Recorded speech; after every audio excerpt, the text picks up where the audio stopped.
really well on Tuesday. So, but you know what you also saw? You saw this, and you're here, and I see it looking out at each one of you. This is hard, important work. This is difficult work. This will shape generations to come. But hard work can be good work, and hard work can be joyful work. And that's what she did. She brought joy back to the idea of politics, an idea that it can be better, bigger than just one of us.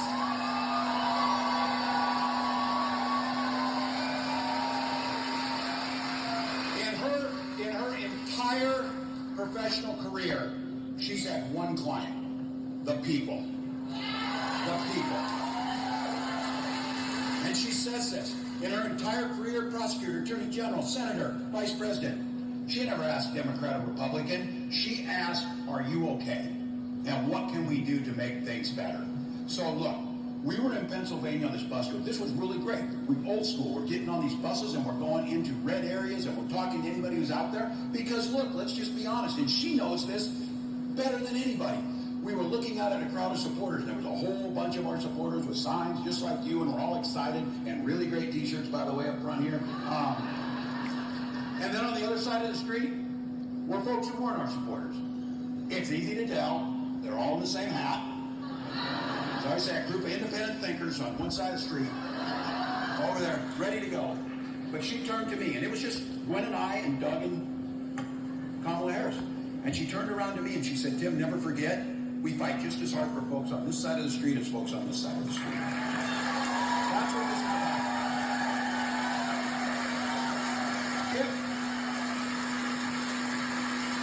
This is why talking to your neighbors, as Gwen said, this is why the work of the next 52 days. People are undecided. Look, I think it's pretty obvious. Most people don't like him.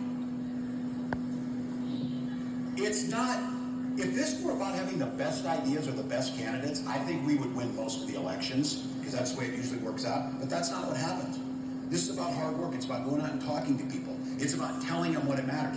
And the things we're talking about in this room will help folks who are buying those flags, wearing that red hat, and believing that Donald Trump's with them. What you know is health care for their family, good public schools, infrastructure investments, the right to control your own body. All of those things, if you ask them and talk to them as neighbors, they're going to say, yeah, I'm for that. Then you need to remind them, he's against all of that.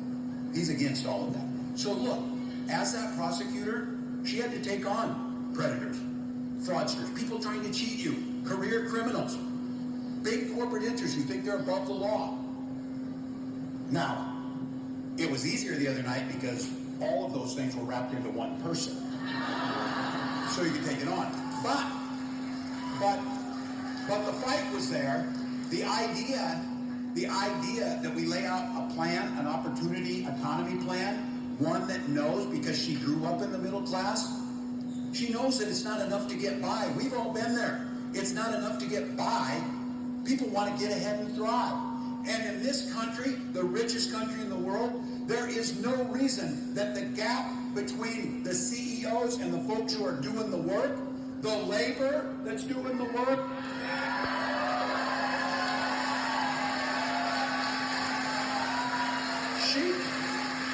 the most basic democracy is the ability to collectively bargain to get something. Look, they're doing just fine.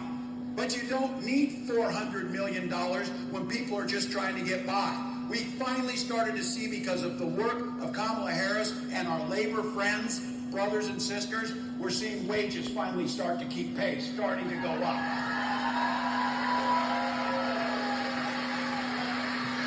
So I said this.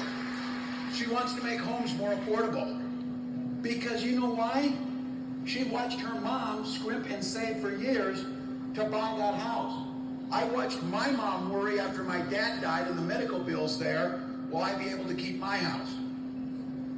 For those guys, a Wall Street guy, a six-time bankruptcy guy, a venture capitalist guy, those are just commodities to move around and sell and trade. And if it means foreclosing on somebody, do that if it makes you money, who cares? But those are our neighbors.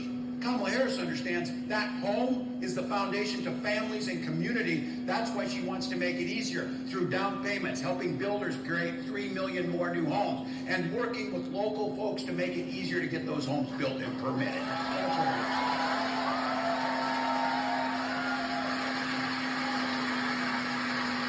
Now, when she talked about prices and price gouging, it was fascinating to me to watch how fast Donald Trump and his running mate jumped on to defend price gougers.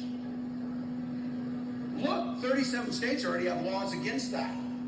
But the thing that really gets me is we're trying and figuring out how to keep prices lower. Our farmers are working dawn till dusk, and they're getting $3.90 a bushel for corn and $10 for soybeans. They're not getting rich.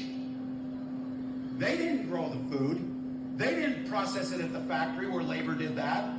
Somebody's pulling off a chunk of money out there that has nothing to do with getting that to you. That's what she's talking about. If you're jacking up the price illegally, you should stop that.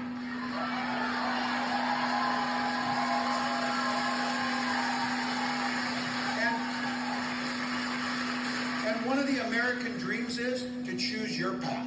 And none of those paths should be closed out. The idea, if you've got an idea for a small business, it should be